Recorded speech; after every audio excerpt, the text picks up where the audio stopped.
గ్యారంటీగా ఉంటుంది. థ్రెట్ అంటే ఎలిమినేషన్ థ్రెట్స్ అంటూ ఏముండవు.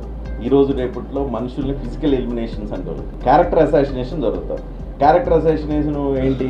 మనం ఒక వ్యక్తికి, ఒక వ్యవస్థకి, ఒక సిస్టమ్ అంటే ఒక పొలిటికల్ పార్టీకి వ్యతిరేకం మనం అని భావించారనుకో, అప్పుడు మనం క్యారెక్టర్ అసాసిన్ చేస్తాం. క్యారెక్టర్ అసాసిన్ చేయడానికి మార్కెట్లో టూల్స్ చాలా ఉన్నాయి. సోషల్ మీడియా టూల్స్ ఉన్నాయి, వాట్సాప్ ఉంది. వాట్సాప్లో you can create bunch of ఎగ్నెస్ట్గా మీకు నచ్చినట్టు చేయొచ్చు. యూట్యూబ్స్ ఉన్నాయి, ఎవరికోళ్ళు ఒక జీమెయిల్ అకౌంట్ ఉంటే ఒక యూట్యూబ్ అకౌంట్ ఓపెన్ చేసి నీ ఇష్టం వచ్చినట్టు తిట్టవచ్చు. ఎంత బాగా తిడితే అంత బాగా ట్రోల్ అవుతే అంత బాగా సర్క్యులేట్ అవుతుంది. సో ఇలా క్యారెక్టర్ అసాసినేషన్ జరుగుతూ ఉంటుంది. ఇప్పుడు ఎస్పెషల్లీ అవి ఎక్కడ జరుగుతున్నాయి అంటే వ్యవస్థలో మనం ఎవరికి వ్యతిరేకంగా ఉన్నాం. సపోజ్ ఇప్పుడు మనం ఇక్కడ ఉన్నాం, ఈ పక్కింటి వాడికి మనం నచ్చలేదు, వాడు మన మీద ట్రోల్ చేయొచ్చు, ఎగనెస్ట్ ప్రాపగండా చేయొచ్చు. లేదు, నేను ఒక కాజ్ కోసం ఫైట్ చేస్తున్నాను, ఒక కాజ్ కోసం, ఆ కాజ్కి మనం ఫైట్ చేసే దానివల్ల నష్టపోయేవాడు ఉంటాడు, వాడు ఏం చేస్తాడో కొంత అమౌంట్ పెట్టేసి మన మీద అటాక్ చేయించవచ్చు. Character assassination. థ్రెట్స్ అనేది నువ్వు ఎంత సీరియస్గా దాన్ని తీసుకుంటున్నావు అనే దాన్ని బట్టి ఉంటుంది. నువ్వు ఇది నిజంగా సీరియస్ వరీ అయ్యేంత థ్రెట్ అంటే ఈరోజు వరీ అయ్యేంత థ్రెట్ అనిపించింది, ఒక 4 రోజుల తర్వాత, సంవత్సరం తర్వాత అసలు నథింగ్ అనిపిస్తుంది. థ్రెట్ అనుకోవాల్సిన అవసరం లేదు, చిన్న జోల్ట్ అనుకో. థ్రెట్ ఫీల్, ప్రతి చిన్న విషయానికి థ్రెట్ ఫీల్ అయితే ఈ ప్రొఫెషన్ ఎంచుకోకూడదు.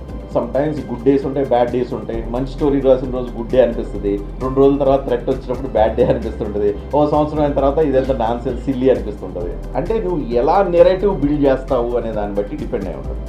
ఇప్పుడు ఈ వ్యవస్థ అంతా ఏమైంది, నెరేటివ్స్ మీద నడుస్తుంది. నెరేటివ్ అంటే రజనీకాంత్ మంచోడు అని అంటే ఒక మంచోడికి కావాల్సిన నెరేటివ్ని విపరీతమైన ప్రాపగాండా చేస్తారు. రజనీకాంత్ దొంగ, దుర్మార్గుడు అని అంటే అలా నెరేటివ్ బిల్డ్ చేసే ఒక ప్రయత్నం జరుగుతుంది. Because of this communication system విపరీతంగా పెరగకపోవాలి. ఇప్పుడు మన దగ్గర ఏంటంటే ఆ బ్యాలెన్స్ అప్రోచ్ తగ్గిపోతుంది. ఓవరాల్గా సొసైటీ ఏమైంది, డివిజన్ అయిపోతుంది.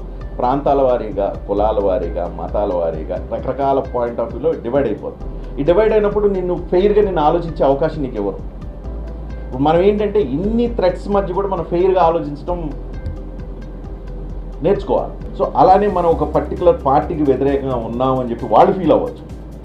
అప్పుడు ఏం చేస్తారు, వాళ్ళు కూడా వాళ్ళ దగ్గర ఒక పెద్ద యంత్రాంగం ఉంటుంది, ఆ యంత్రాంగంతో మనం క్యారెక్టర్ అసాసిన్ చేయొచ్చు. ఇట్లా ఈ క్యారెక్టర్ అసాసిన్ని నిలబడగలిగితే ఉంటాం.